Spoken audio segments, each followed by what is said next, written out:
Hola a todos, mi nombre es Andrés Galás y el día de hoy me gustaría platicarles de dos enigmas acerca de Wolfgang Amadeus Mozart. Recuerden Wolfgang, porque me referiré a él por este nombre durante este podcast para evitar confusiones. Pero antes, me gustaría contarles un poco de cómo fue su vida, la cual les aseguro es muy interesante. Wolfgang nace en 1756 en Austria. Él fue el séptimo hijo de Leopold Mozart y Anna Maria Perl, aunque, tristemente, de los 6 hijos que habían tenido antes de él, solo había sobrevivido su hermana, María Anna Mozart.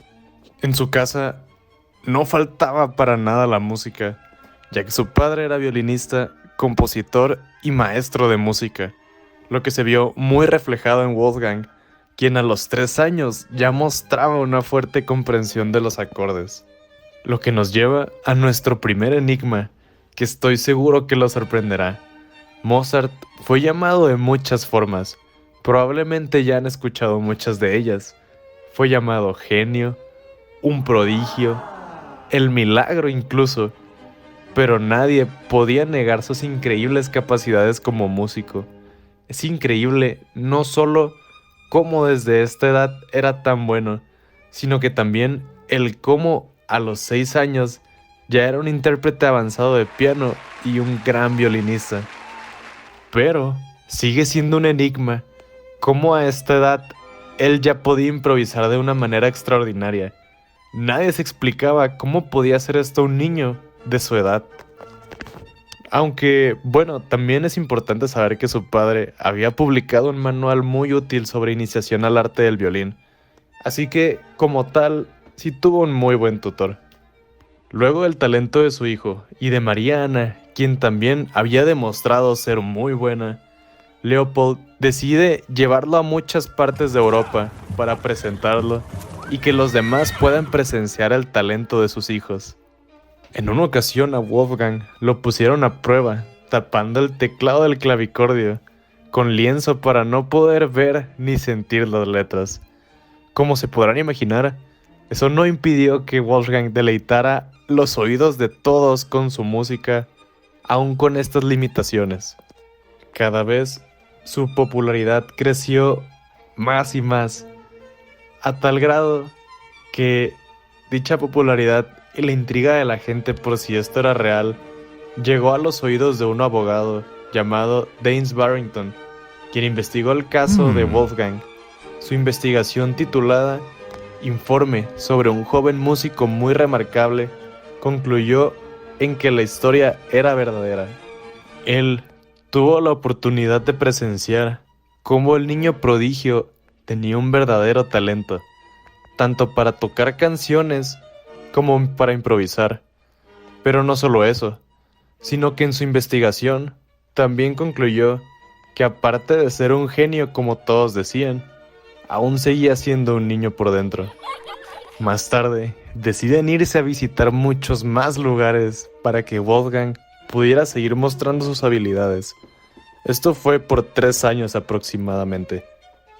Durante estos viajes, en una ocasión, Wolfgang se encontraba en una misa, pero esta no era cualquier misa, sino que estaba en la Capilla Sixtina, en el Vaticano.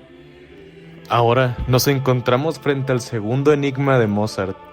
En aquella época existía una canción muy importante llamada Miserere.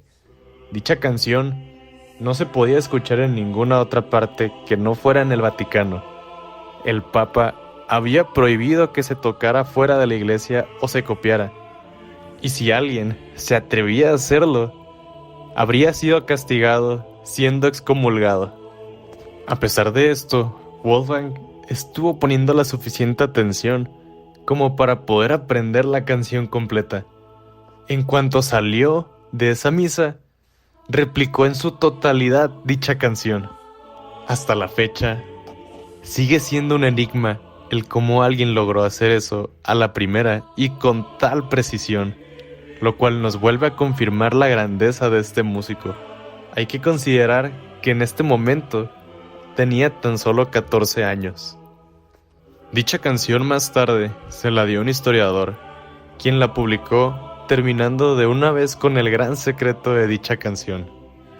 Después, a los 19 años, regresa a Austria, donde se vuelve un músico de la corte de Habsburgo, aunque luego de ciertas cosas que pasaron, se muda a Viena, donde tuvo una relación y se casó. Por mucho tiempo, se dedicó a dar conciertos y recibía encargos musicales de personas adineradas. Más tarde, comenzó a llevar un estilo de vida bastante caro, lo cual lo llevó a tener problemas económicos y muchas deudas.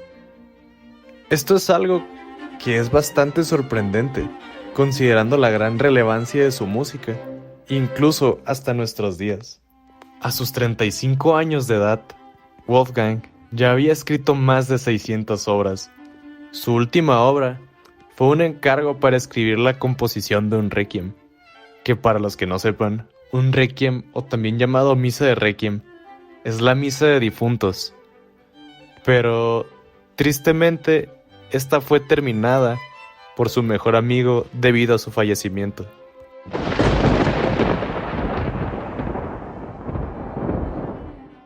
Existen muchas teorías acerca de la muerte de Wolfgang. Incluso hasta se ha llegado a creer que fue envenenado. Pero entre estas teorías, una de las más aceptadas es la que aparece en un estudio de la Universidad de Ámsterdam.